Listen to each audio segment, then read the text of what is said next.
ബ്രിട്ടീഷുകാരുടെ കോളനിവൽക്കരണത്തിനു പകരം ഇന്ത്യയാണ് ലോകമെമ്പാടും കോളനിവൽക്കരണത്തിന്റെ പാത സ്വീകരിച്ചിരുന്നെങ്കിൽ ലോക ചരിത്രത്തിന്റെ ഗതി അടിസ്ഥാനപരമായി മാറുമായിരുന്നു. അത്തരമൊരു സാങ്കല്പിക യാഥാർത്ഥ്യം ആഗോള രാഷ്ട്രീയ, സാമൂഹിക, സാംസ്കാരിക, സാമ്പത്തിക ചലനാത്മകതയ്ക്ക് നിരവധി കൗതുകരമായ സാധ്യതകളും ആഴത്തിലുള്ള പ്രത്യാഘാതങ്ങളും അവതരിപ്പിച്ചേക്കാം. യൂറോപ്യൻ കോളനിവൽക്കരണത്തിൽ നിന്ന് പ്രത്യേകിച്ച് ഭരണം, വ്യാപാരം, സംസ്കാരം, സാമൂഹിക ഘടനകൾ എന്നിവയുടെ കാര്യത്തിൽ ഇന്ത്യൻ കൊളോണിയലിസം ലോകത്തെ എങ്ങനെ രൂപപ്പെടുത്തുമെന്ന് പര്യവേഷണം ചെയ്യാൻ ഈ സാങ്കല്പിക സാഹചര്യം ഒരു അവസരം നൽകുന്നു. നമസ്കാരം, പുതിയ വീഡിയോയിലേക്ക് സ്വാഗതം. ഞാൻ രഞ്ജിത്ത് കൃഷ്ണൻ. ഇന്ത്യയിലെ ബ്രിട്ടീഷ് കോളനിവൽക്കരണത്തിന് മുമ്പ് ഇന്ത്യൻ ഉപഭൂഖണ്ഡം ലോകത്തിലെ ഏറ്റവും സമ്പന്നമായ പ്രദേശങ്ങളിൽ ഒന്നായിരുന്നു. അഭിവൃദ്ധി പ്രാപിച്ച സമ്പദ് വ്യവസ്ഥയും ഊർജ്ജസ്വലമായ സംസ്കാരവും സ്വാധീനമുള്ള വ്യാപാര ശൃംഖലകളും ഉണ്ടായിരുന്നു. ഉപഭൂഖണ്ഡത്തിന്റെ ഭൂരിഭാഗവും ഭരിച്ചിരുന്ന മുഗൾ സാമ്രാജ്യം ആഗോള സമ്പദ് വ്യവസ്ഥയുടെ വലിയൊരു ഭാഗം നിയന്ത്രിച്ചു. ഇന്ത്യക്ക് അതിന്റെ സമ്പത്തും സൈനിക ശക്തിയും സമുദ്ര വിഭവങ്ങളും കോളനിവൽക്കരണത്തിലേക്ക് വഴിതിരിച്ചു വിട്ടിരുന്നുവെങ്കിൽ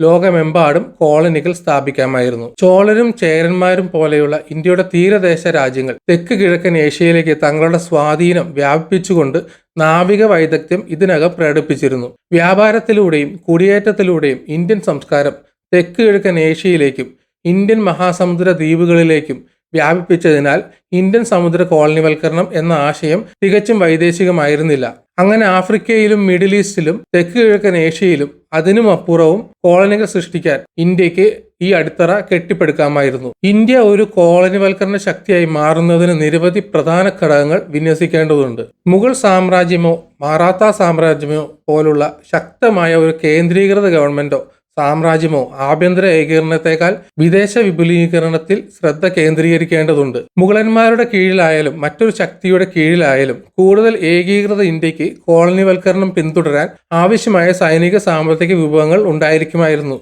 പര്യവേക്ഷണ കാലഘട്ടത്തിലെ യൂറോപ്യൻ രാജ്യങ്ങൾക്ക് സമാനമായി ഇന്ത്യൻ രാജ്യങ്ങൾ നാവിക സാങ്കേതിക വിദ്യയിലും പര്യവേഷണത്തിലും നിക്ഷേപം നടത്തേണ്ടതുണ്ട്.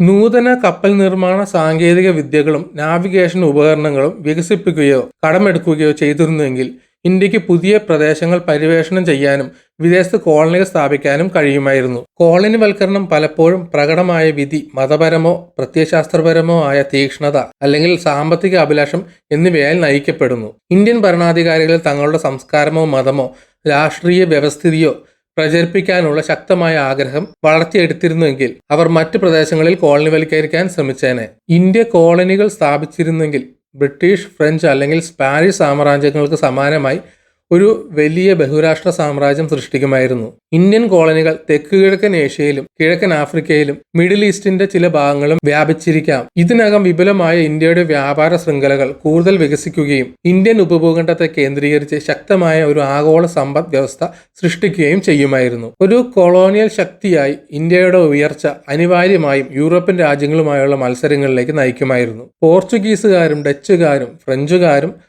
ബ്രിട്ടീഷുകാരും പര്യവേക്ഷണ കാലഘട്ടത്തിൽ വ്യാപാര പാതകളുടെയും കോളനികളുടെയും നിയന്ത്രണത്തിനായി മത്സരിച്ചു. ഇന്ത്യ ഒരു എതിരാളിയായി ഉയർന്നു വന്നിരുന്നുവെങ്കിൽ ഈ യൂറോപ്യൻ ശക്തികൾക്ക് ഇന്ത്യൻ മഹാസമുദ്രം, ആഫ്രിക്ക, തെക്ക് കിഴക്കൻ ഏഷ്യ തുടങ്ങിയ സുപ്രധാന മേഖലകളിൽ ഇന്ത്യൻ സ്വാധീനവുമായി പോരാടേണ്ടി വരുമായിരുന്നു. ഇത് ഇന്ത്യയും വിവിധ യൂറോപ്യൻ രാജ്യങ്ങളും തമ്മിലുള്ള സൈനിക സംഘട്ടനങ്ങളിലേക്കോ തന്ത്രപരമായ സഖ്യങ്ങളിലേക്കോ നയിച്ചേക്കാമായിരുന്നു. ഇന്ത്യൻ കോളനിവൽക്കരണം ഏഷ്യയിലെ അധികാര സന്തുലിതാവസ്ഥയിൽ മാറ്റം വരുത്തുമായിരുന്നു. ഏഷ്യൻ പ്രദേശങ്ങളിൽ യൂറോപ്യൻ ആധിപത്യത്തിന് പകരം അയൽ പ്രദേശങ്ങളിൽ ഇന്ത്യ അതിന്റെ സ്വാധീനം ഉറപ്പിച്ചിരിക്കാം. തെക്ക് കിഴക്കൻ ഏഷ്യയിലെയും കിഴക്കൻ ആഫ്രിക്കയിലെയും ഇന്ത്യൻ കോളനികൾ ഈ മേഖലകളിലെ യൂറോപ്യൻ നിയന്ത്രണം കുറയ്ക്കുകയും ആഗോള തെക്ക് യൂറോപ്യൻ സാമ്രാജ്യത്തിന്റെ വ്യാപ്തി കുറയ്ക്കുകയും ചെയ്യും. ഇന്ത്യയുടെ സ്വാധീന മേഖല ചൈനയിലേക്കും മിഡിൽ ഈസ്റ്റിലേക്കും മധ്യേഷ്യയുടെ ചില ഭാഗങ്ങളിലേക്കും വ്യാപിപ്പിക്കുമായിരുന്നു. യൂറോപ്യൻ കോളനിവൽക്കരണത്തിനുള്ള പ്രധാന പ്രേരണകളിൽ ഒന്ന് ലാഭകരമായ വ്യാപാര വഴികളുടെ നിയന്ത്രണമായിരുന്നു. ഇന്ത്യ കോളനികൾ സ്ഥാപിച്ചിരുന്നെങ്കിൽ യൂറോപ്പ്, ഏഷ്യ, ആഫ്രിക്ക എന്നിവയെ ബന്ധിപ്പിക്കുന്ന നിർണായകമായ സമുദ്ര ഭൂഗർഭ വ്യാപാര റൂട്ടുകൾ ഇന്ത്യ നിയന്ത്രിക്കുമായിരുന്നു. ഇന്ത്യൻ വ്യാപാരികൾ സുഗന്ധവ്യഞ്ജന വ്യാപാരം, തുണി വിപണികൾ, വിലയേറിയ ലോഹവിനിമയം എന്നിവയിൽ ആധിപത്യം സ്ഥാപിക്കുകയും ഇന്ത്യയെ ആഗോള വാണിജ്യത്തിന്റെ സാമ്പത്തിക കേന്ദ്രമാക്കുകയും ചെയ്യുമായിരുന്നു. യൂറോപ്യൻ കോളനിവൽക്കരണത്തിന് മുമ്പ് ഇന്ത്യ ആഗോള സമ്പദ് വ്യവസ്ഥയിൽ ഒരു പ്രധാന പങ്ക് വഹിച്ചിരുന്നു. ഇന്ത്യൻ കോളനിവൽക്കരണം ഇന്ത്യയുടെ സാമ്പത്തിക സൂപ്പർ പവർ എന്ന സ്ഥാനം ഉറപ്പിക്കുമായിരുന്നു. 19-ാം നൂറ്റാണ്ടിലും 20-ാം നൂറ്റാണ്ടിന്റെ തുടക്കത്തിലും ബ്രിട്ടീഷ് സാമ്രാജ്യം ആഗോള സമ്പദ് വ്യവസ്ഥയിൽ ആധിപത്യം സ്ഥാപിക്കുന്നതിന് പകരം ഒരു ഇന്ത്യൻ സാമ്രാജ്യം ആ സ്ഥാനം വഹിച്ചിരിക്കാം. ഇന്ത്യൻ കയറ്റുമതി, തുണിത്തരങ്ങൾ, സുഗന്ധവ്യഞ്ജനങ്ങൾ, തേയില എന്നിവ ആഗോള വിപണികൾക്ക് ഊർജം പകരുമായിരുന്നു. ഇന്ത്യൻ കോളനികളിൽ നിന്ന് ഉൽപ്പാദിപ്പിക്കുന്ന സമ്പത്ത് ഇന്ത്യൻ ഉപഭൂഖണ്ഡത്തെ കൂടുതൽ സമ്പന്നമാക്കുകയും ശക്തവും സമ്പന്നവുമായ ഒരു സാമ്രാജ്യം സൃഷ്ടിക്കുകയും ചെയ്യുമായിരുന്നു. കോളനികളിൽ നിന്നുള്ള വിഭവങ്ങളിലേക്കുള്ള പ്രവേശനം ബ്രിട്ടീഷ് ഭരണത്തിന് കീഴിലായിരുന്നതിനേക്കാൾ നേരത്തെ ഇന്ത്യ വ്യവസായവൽക്കരിക്കപ്പെട്ടിരിക്കാം. ഇന്ത്യൻ കോളനികൾ ഉപഭൂഖണ്ഡത്തിലെ വ്യവസായങ്ങൾക്ക് അസംസ്കൃത വസ്തുക്കൾ നൽകുമായിരുന്നു. ഇത് ഡൽഹി, കൊൽക്കത്ത, മുംബൈ തുടങ്ങിയ നഗരങ്ങളിലെ നിർമ്മാണ മേഖലയുടെ വളർച്ചയിലേക്ക് നയിക്കും. ഇന്ത്യയിലെ ഒരു ആദ്യകാല വ്യാവസായിക വിപ്ലവം അടിസ്ഥാന സൗകര്യ വികസനം, സാങ്കേതിക വിദ്യ,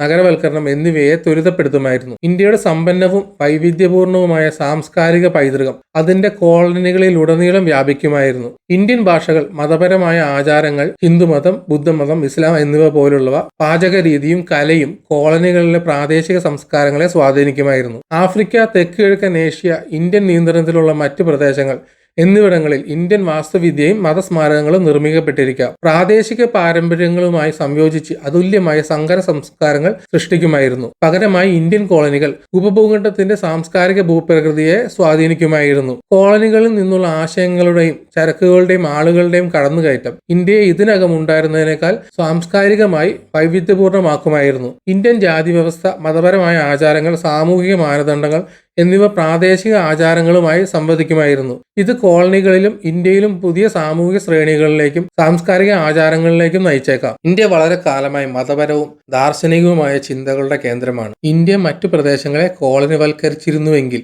അതിന്റെ മതപാരമ്പര്യങ്ങൾ, പ്രത്യേകിച്ച് ഹിന്ദുമതവും ബുദ്ധമതവും കൂടുതൽ വ്യാപകമായി പ്രചരിപ്പിക്കുമായിരുന്നു. കോളനിവൽക്കരിക്കപ്പെട്ട ജനങ്ങളിൽ ക്രിസ്തുമതം അടിച്ചേൽപ്പിച്ച യൂറോപ്യൻ കോളനിവൽക്കരണത്തിന് വിപരീതമായി ഇന്ത്യൻ കോളനിവൽക്കരണം മതപരമായ ബഹുസ്വരതയോ സമന്വയത്തെയോ പ്രോത്സാഹിപ്പിച്ചിരിക്കാം. ക്ഷേത്രങ്ങൾ, ആശ്രമങ്ങൾ, ഇന്ത്യൻ തത്വചിന്തകൾക്കായി സമർപ്പിച്ചിരിക്കുന്ന പഠന കേന്ദ്രങ്ങൾ എന്നിവ സാമ്രാജ്യത്തിലുടനീളം സ്ഥാപിക്കപ്പെട്ടിരിക്കാം. യൂറോപ്യൻ കൊളോണിയലിസം, ചൂഷണം, അടിമത്തം, തദ്ദേശീയ സംസ്കാരങ്ങളുടെ അടിച്ചമർത്തൽ എന്നിവയാൽ അടയാളപ്പെടുത്തിയിരിക്കുമ്പോൾ ഇന്ത്യൻ കോളനിവൽക്കരണം മറ്റൊരു സമീപനം സ്വീകരിച്ചിരിക്കാം. ഇന്ത്യൻ ഭരണാധികാരികൾക്ക്, പ്രത്യേകിച്ച് മുഗളന്മാരുടെ കീഴിൽ താരതമ്യേന സഹിഷ്ണുതയുള്ള ഭരണത്തിന്റെയും പ്രാദേശിക പാരമ്പര്യങ്ങളുടെ സംയോജനത്തിന്റെയും ചരിത്രമുണ്ടായിരുന്നു. എന്നിരുന്നാലും കോളനിവൽക്കരണം അനിവാര്യമായും അധികാര അസന്തുലിതാവസ്ഥയിലേക്ക് നയിക്കുന്നു. കൂടാതെ ഇന്ത്യൻ കോളനിക്കാർ അവരുടെ കോളനികളിലെ തദ്ദേശവാസികളെ കീഴ്പ്പെടുത്തുകയോ പാർശ്വവൽക്കരിക്കുകയോ ചെയ്തിരിക്കാം. ഇന്ത്യൻ സമൂഹത്തിന്റെ സവിശേഷതയായ ജാതി വ്യവസ്ഥയെ കോളനികളിലേക്ക് കയറ്റുമതി ചെയ്യുമായിരുന്നു.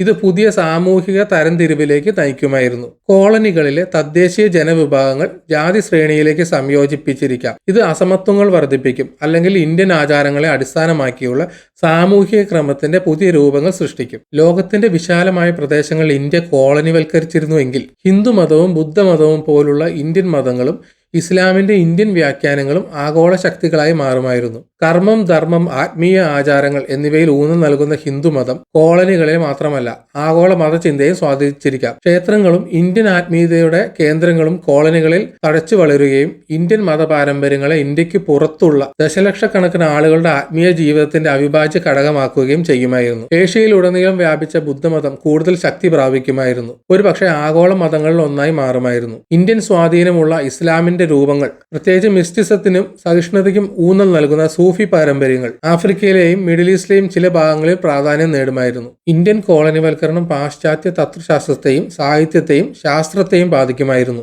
യൂറോപ്യൻ ചിന്തകർ ഇന്ത്യൻ തത്വചിന്ത, ഗണിതശാസ്ത്രം, ശാസ്ത്ര ആശയങ്ങൾ എന്നിവയുമായി കൂടുതൽ നേരിട്ട് സമ്പർക്കം പുലർത്തുമായിരിക്കാം. ഇത് ഇന്ത്യയും പാശ്ചാത്യരും തമ്മിലുള്ള വലിയ ബൗദ്ധിക വിനിമയത്തിലേക്ക് നയിച്ചേക്കാം. മെറ്റാഫിസിക്സ്, ധാർമ്മികത, പ്രപഞ്ചശാസ്ത്രം എന്നിവയുടെ ഇന്ത്യൻ ആശയങ്ങൾ ജ്ഞാനോദയത്തെ സ്വാധീനിക്കുകയും യുക്തി, ധാർമ്മികത, യാഥാർത്ഥ്യത്തിന്റെ സ്വഭാവം എന്നിവയെക്കുറിച്ചുള്ള പാശ്ചാത്യ സങ്കല്പങ്ങളെ രൂപപ്പെടുത്തുകയും ചെയ്യുമായിരുന്നു. പലപ്പോഴും പ്രാദേശിക സ്വയംഭരണവും കേന്ദ്രീകൃത മേൽനോട്ടവും സംയോജിപ്പിച്ച ഇന്ത്യൻ ഭരണ മാതൃകകൾ യൂറോപ്യൻ സാമ്രാജ്യങ്ങളെ അപേക്ഷിച്ച് വ്യത്യസ്തമായ കൊളോണിയൽ ഭരണ സംവിധാനത്തിലേക്ക് നയിച്ചേക്കാം. ഒരു ഏകീകൃത ഭരണ സംവിധാനം അടിച്ചേൽപ്പിക്കുന്നതിന് പകരം ഇന്ത്യൻ ഭരണാധികാരികൾ പ്രാദേശിക വരേണ്യ വർഗങ്ങളെ വിശാലമായ സാമ്രാജ്യത്വ ചട്ടക്കൂടിലേക്ക് സമന്വയിപ്പിച്ചുകൊണ്ട് ഒരു പരിധിവരെ അധികാരം നിലനിർത്താൻ അനുവദിച്ചിരിക്കാം. ഈ സമീപനം കൂടുതൽ സുസ്ഥിരമായ ഭരണരീതികളിലേക്ക് നയിക്കുകയും കോളനികളിലെ പ്രതിരോധവും കലാപവും കുറയ്ക്കുകയും ചെയ്യുമായിരുന്നു. ഇന്ത്യൻ കോളനിവൽക്കരണം വിദ്യാഭ്യാസത്തിന് ഊന്നൽ നൽകിയിരിക്കാം. പ്രത്യേകിച്ച് ഗണിതശാസ്ത്രം, ജ്യോതിശാസ്ത്രം, തത്വചിന്ത, വൈദ്യശാസ്ത്രം തുടങ്ങിയ വിഷയങ്ങളിൽ ഇന്ത്യക്ക് മികവിന്റെ നീണ്ട പാരമ്പര്യമുണ്ടായിരുന്നു. പുരാതന സർവകലാശാലകളായ നളന്ദ, തക്ഷശില എന്നിവയ്ക്ക് സമാനമായ വിദ്യാഭ്യാസ സ്ഥാപനങ്ങൾ ഇന്ത്യൻ കോളനികളിൽ സ്ഥാപിക്കുമായിരുന്നു. ഈ കേന്ദ്രങ്ങൾക്ക് ലോകമെമ്പാടുമുള്ള പണ്ഡിതന്മാരെ ആകർഷിക്കുകയും ഇന്ത്യയും അതിന്റെ കോളനികളും തമ്മിലുള്ള ബൗദ്ധിക വിനിമയം വളർത്തിയെടുക്കാനും കഴിയുമായിരുന്നു. ഇന്ത്യൻ വിജ്ഞാന സമ്പ്രദായങ്ങളുടെ ആഗോള വ്യാപനം കോളനിവൽക്കരിച്ച പ്രദേശങ്ങളിലെ ശാസ്ത്രീയവും ബൗദ്ധികവുമായ വികാസങ്ങളെ സാരമായി ബാധിക്കുമായിരുന്നു. കൊളോണിയലിസം അതിന്റെ സ്വഭാവത്താൽ പലപ്പോഴും പ്രാദേശിക ജനതയെ തൊഴിലിനു വേണ്ടി ചൂഷണം ചെയ്യുന്നു. അടിസ്ഥാന സൗകര്യ പദ്ധതികൾ, കൃഷി വിഭവങ്ങൾ വേർതിരിച്ചെടുക്കൽ എന്നിവയ്ക്കായി ഇന്ത്യൻ കോളനികൾ പ്രാദേശിക തൊഴിലാളികളെ ആശ്രയിച്ചിരിക്കാം. എന്നിരുന്നാലും തദ്ദേശീയ തൊഴിലാളികളുടെ, അതായത് അമേരിക്കയും ആഫ്രിക്കയും പോലുള്ള ക്രൂരമായ ചൂഷണത്തെ പലപ്പോഴും ആശ്രയിക്കുന്ന യൂറോപ്യൻ കൊളോണിയലിസത്തിൽ നിന്ന് വ്യത്യസ്തമായി ഇന്ത്യൻ കോളനിക്കാർ ജാതി സമ്പ്രദായം പോലുള്ള ഇന്ത്യയുടെ ശ്രേണിപരവും എന്നാൽ ഘടനാപരവുമായ സാമൂഹിക സംവിധാനങ്ങളെ പ്രതിഫലിപ്പിക്കുന്ന തൊഴിൽ രീതികൾ സ്വീകരിച്ചിട്ടുണ്ടാകാം. ബ്രിട്ടീഷ് കൊളോണിയലിസത്തിന്റെ പ്രധാന സവിശേഷതയായിരുന്ന ഇന്ത്യൻ കരാർ തൊഴിലാളികൾ ഇന്ത്യൻ നേതൃത്വത്തിലുള്ള ഒരു സാമ്രാജ്യത്തിനുള്ളിൽ വികസിച്ചിരിക്കാം. ആഫ്രിക്കയിലോ തെക്ക് കിഴക്കൻ ഏഷ്യയിലോ ഉള്ള തോട്ടങ്ങൾ പോലുള്ള കോളനികളിലേക്ക് ഇന്ത്യൻ തൊഴിലാളികൾ കുടിയേറുന്നത് ഈ സംവിധാനത്തിൽ ഉൾപ്പെടും. ഇന്ത്യൻ ഉപഭൂഖണ്ഡവുമായി വ്യത്യസ്തമായ സാംസ്കാരികവും മതപരമായും സാമ്പത്തികമായും ബന്ധങ്ങളുള്ള ലോകമെമ്പാടുമുള്ള വലിയ ഇന്ത്യൻ പ്രവാസി സമൂഹങ്ങളുടെ സൃഷ്ടിയിലേക്ക് ഇത് നയിച്ചേക്കാം. മനുഷ്യാവകാശങ്ങളോടും അടിമത്തത്തോടുമുള്ള ഇന്ത്യൻ സമീപനം യൂറോപ്യൻ കൊളോണിയൽ ശക്തികളിൽ നിന്ന് കാര്യമായി വ്യത്യാസപ്പെട്ടിരിക്കാം. ഇന്ത്യൻ ചരിത്രത്തിൽ അടിമത്തം നിലനിരുന്നുവെങ്കിലും അത് അറ്റ്ലാന്റിക് അടിമക്കച്ചവടത്തെ പോലെ ക്രൂരമോ വ്യവസ്ഥാപിതമോ ആയിരുന്നില്ല. ഇന്ത്യൻ കോളനിവൽക്കരണം യൂറോപ്യൻ സാമ്രാജ്യങ്ങളുടെ സവിശേഷതയായിരുന്ന ആഫ്രിക്കൻ തദ്ദേശീയ ജനങ്ങളുടെ വലിയ തോതിലുള്ള അടിമത്തം ഒഴിവാക്കിയിരിക്കാം. പക്ഷേ ഇന്ത്യൻ കൊളോണിയൽ ഭരണം കരാർ അടിമത്തം പോലുള്ള ബന്ധിത തൊഴിൽ സമ്പ്രദായങ്ങളെ കൂടുതലായി ആശ്രയിച്ചിരിക്കാം. അത് എപ്പോഴും വെല്ലുവിളികൾ ഉയർത്തുന്നുണ്ടെങ്കിലും അത് തീവ്രമായ ചൂഷണം കുറയാൻ കാരണമായിരിക്കാം. ആത്യന്തികമായി എല്ലാ സാമ്രാജ്യങ്ങളെയും പോലെ ഇന്ത്യൻ കൊളോണിയൽ സാമ്രാജ്യവും അതിന്റെ കോളനികൾക്കുള്ളിലെ ദേശീയ പ്രസ്ഥാനങ്ങളിൽ നിന്ന് വെല്ലുവിളികളെ അഭിമുഖീകരിക്കുമായിരുന്നു. ഇന്ത്യൻ ഭരണാധികാരികൾ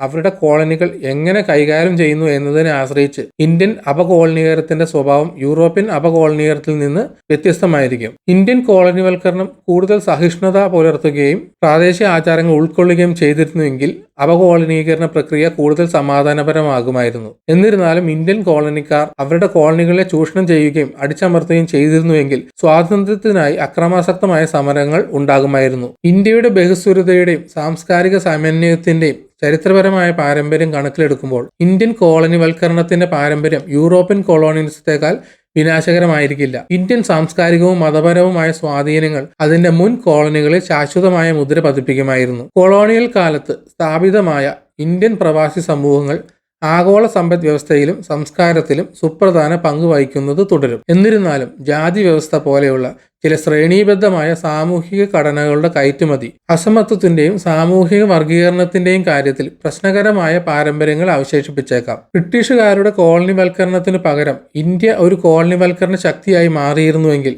ലോകം ഗണ്യമായി വ്യത്യസ്തമാകുമായിരുന്നു. ഇന്ത്യൻ കോളനികൾ ഇന്ത്യൻ സംസ്കാരം, മതം, ഭരണം എന്നിവ ലോകമെമ്പാടും പ്രചരിപ്പിക്കുകയും ഒരു വലിയ ബഹുരാഷ്ട്ര സാമ്രാജ്യം സൃഷ്ടിക്കുകയും ചെയ്യുമായിരുന്നു. ഇന്ത്യൻ സാമ്പത്തിക രാഷ്ട്രീയ സ്വാധീനം, ആഗോള വ്യാപാരം, നയതന്ത്രം, ബൗദ്ധിക വികസനം എന്നിവയെ രൂപപ്പെടുത്തുമായിരുന്നു. ഇന്ത്യൻ കോളനിവൽക്കരണം യൂറോപ്യൻ കൊളോണിയലിസത്തേക്കാൾ ക്രൂരമായിരുന്നില്ലായിരുന്നു എങ്കിലും അത് ഇപ്പോഴും വെല്ലുവിളികൾ ഉയർത്തുമായിരുന്നു. പ്രത്യേകിച്ച് തൊഴിൽ സമ്പ്രദായങ്ങൾ, സാമൂഹിക ശ്രേണികൾ, തദ്ദേശീയ അവകാശങ്ങൾ എന്നിവയുടെ കാര്യത്തിൽ. ഇന്ത്യൻ കൊളോണിയലിസത്തിന്റെ പൈതൃകം ഒരു പക്ഷേ സാംസ്കാരിക ബഹുസ്വരതയുടെയും ബൗദ്ധിക വിനിമയത്തിന്റെയും ഒന്നാകുമായിരുന്നു. മാത്രമല്ല സ്വാതന്ത്ര്യത്തിനു ശേഷവും മുൻ കോളനികളിൽ തുടർന്നും സ്വാധീനം ചെലുത്താൻ കഴിയുമായിരുന്ന സങ്കീർണമായ സാമൂഹിക സംവിധാനങ്ങളുടെ ഒന്നായിരുന്നിരിക്കാം. ഈ വീഡിയോ ഇവിടെ വെച്ച് തീരുന്നു. നിങ്ങൾ ചാനൽ സബ്സ്ക്രൈബ് ചെയ്യാൻ മറക്കരുത്. വീഡിയോ ലൈക്കും ചെയ്യണം. മറ്റൊരു വീഡിയോയുമായി വീണ്ടും കാണാം. ബൈ.